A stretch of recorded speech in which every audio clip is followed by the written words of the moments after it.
question is the sitting be now adjourned. I now call Dr. Therese Coffey to move a debate on NHS funding and an ageing population. Dr. Coffey.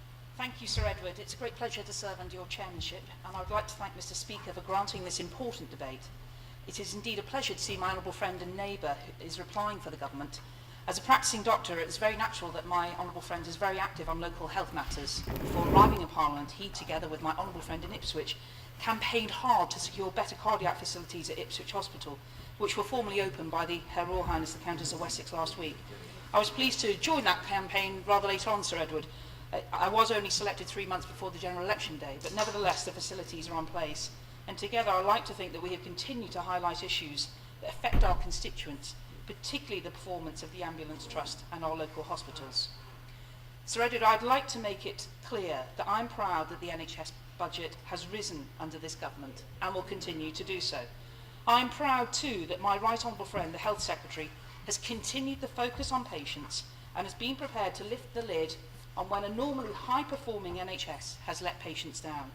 I join him on that crusade to ensure that patients are not sacrificed at the altar of targets, a sad, though unintended legacy, I believe, of the last Labour government. It is from my experience as an MP with a rather elderly constituency, where over a quarter of the population are pensioners. It's from that I've come to realise that the way the NHS has allocated its funding is simply not fair to older patients. That unfairness has become embedded in NHS finances over several years, and I believe it significantly increased during the last Labour government. Sir Edward, we have an increasingly elderly population. We have to tackle this issue. Let us remind ourselves that the Labour Party did increase health funding substantially during its time in government. However, I do not believe it sufficiently reformed the NHS, including this particular factor of the funding formula that would have helped older patients by focusing more on their needs. It was also the Right Honourable Member for Leigh who signed off the 20 billion savings challenge, commonly known as the Nicholson Challenge, which was supposed to redirect funding towards coping with demand for its services from the UK's ageing population and the higher cost of drugs and treatment. Now, Sir Edward, as you will be aware, when this challenge is being followed through now, Labour MPs I see often complain loudly about it being cuts to the NHS. These are the same cuts that they effectively endorsed themselves in the last Labour government by doing that savings. The savings are gradually being met, but the only evidence I can see of savings being threaded through to help the ageing population is through the transfer that this government has undertaken to take some of the NHS money to help with social care for our ageing population, and I welcome that. But as I say, Labour MPs seem to forget it was the Right Honourable Member for Leigh who set it in action, and he also said in 2010, just before the emergency budget, that it was irresponsible to increase NHS spending in real terms. I don't think it was irresponsible to increase NHS spending, but I do think it is irresponsible not to have addressed the funding formula that does not help the elderly. 17th December 2013 will go down as the landmark day when I think NHS England turned its back on the needs of elderly patients, when it stuck its head in the sand on the dawning impact of an ageing population, and when it crumbled to political pressure, frankly, from the Labour Party. Here was an opportunity for the board of NHS England to put right the funding formula so that the NHS was no longer a postcode lottery, that the NHS would provide equally for people in terms of need and access to services. And frankly, I think they bottled it. Why? I don't know. They ignored the advice of their own expert committee. Could it have been the letter sent to them for the Right Honourable Member for Leigh? I think that blatant political pressure was put on the board of the NHS England and they fell at the first hurdle. Meanwhile, it is also the Labour Party that has actively campaigned against the proposed change in that funding formula, which would have started to recognise the increased demands from an ageing population. And if I can refer, Mr Chairman, to the letter, one of the points that the Right Honourable gentleman makes is that he feels that money was being reallocated from certain areas in the north to certain areas in the south. In fact, he wanted to retain and strengthen the health inequalities and weighting in the allocations formula and the health service based on need. But nevertheless, he also has said elsewhere about how the NHS seems to be ignoring the needs of elderly patients. And I'm concerned, Mr Chairman, that we end up having this, is it too strong to say, speaking with forked tongues on this particular issue. The Right Honourable gentleman said a country is defined how it cares for its old people. he suggested that we know the problem of ageing will become more pressing as the population gets older. If the system is left unreformed, there are real questions about its sustainability in the long term. And indeed, since being in opposition, should we not set high ambitions for the care of older people, and in doing so learn the most fundamental lesson of all from what happened at mid-staffs? Going on further, the ageing society is not a distant prospect on the horizon. Demographic change is happening now and is applying increasing pressure on the front line of the NHS. So there are a number of things where, quite rightly, the Right Honourable Member for Lee highlights the challenges of the NHS. And indeed, in the Keir review, much of the pressure on operational effectiveness is due to the large increase in the numbers of elderly patients with complex sets of health problems. So there we have it from Sir Bruce Keir.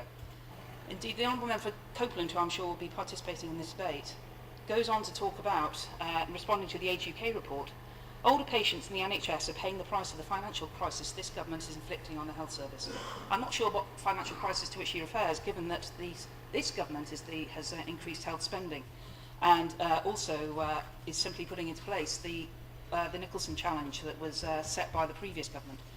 And he goes further to say, warnings do not come more authoritative than this report. Yet as long as ministers remain in denial, patients will continue to face the agonising choice of going without treatment or paying to go private. Labour has repeatedly warned of the postcode lottery now running riot in the NHS. I just think this is absolutely ridiculous, Sir Edward, and I know that the Honourable Gentleman will have his chance to say later, but I put it to this House that in fact it is consistent not addressing the funding formula that is absolutely leading to the postcode lottery for elderly people, and I think it's disgraceful that we allow this to continue in the 21st century. I also suggest that patients need a board who will stand up for them and not be prepared to bow to political pressures, one side or the other. In terms of, I thought it might be useful to do a little bit of history on some of the funding formulas, and I thank the library for producing a briefing on this regard.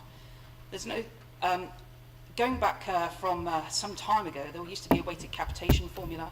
There was always a challenge with that, in that the pace of change showed that it would take over 20 years to reach something where there was an equitable formula. And people will know that urban authorities tend to get higher funding per head than rural. And the distance from target is still a significant way to go under this new formula that was released in December 2013. Now, we know that the CCG allocations are not the same as the primary care trust because they have different commissioning roles. So public health has gone off to local authorities, there's specialist commissioning centrally done. But what the PCT started to do was to do a person-based resource allocation, trying to start to allocate to practice level, recognising that they knew what patients' problems they had, and therefore they could fund accordingly to their needs. In 2011, the Department of Health commissioned the Nuffield Trust report to look at approaches on this particular direction, and indeed 2012, the former Secretary of State for Health, the Right Honourable Member for South Cambridgeshire, was very specific in saying that wherever you are in the country, you should broadly have resources equivalent with access to NHS services. And he also recognised very strongly that the age of the patient was the most significant factor in determining their health needs. We know that people tend to use the NHS mainly in the first 6 months of their life and mainly in the last years of their lives. And there's no doubt that an increasing elderly population, as has already been recognised, continues to bring NHS challenges in terms of more and more complex needs. I shall. Thank the Honourable Member for giving way and congratulate her on obtaining this debate. Would she agree with me that GPs have a lot to answer for putting pressure on the NHS? Under the new contracts, they no longer have to look after their patients out of hours. So that puts a lot of pressure on the NHS and finances, and surely we need to look at some way of getting around that. Doris Coffey. Well, I respect what the Honourable Gentleman is saying, and I do believe that when, in particular, when doctors lost the responsibility or were allowed to lose the responsibility for effectively caring for their patients 24 hours a day, there's no doubt that over time that has certainly seen a significant change. I think that's increasingly so because of an ageing population, and I think it will continue to be a pressure on alternative sources of health treatment. I know that there is a lot of work going on, and I'm very pleased with the landmark Care Act, which will start to tackle some of these particular issues. But I do want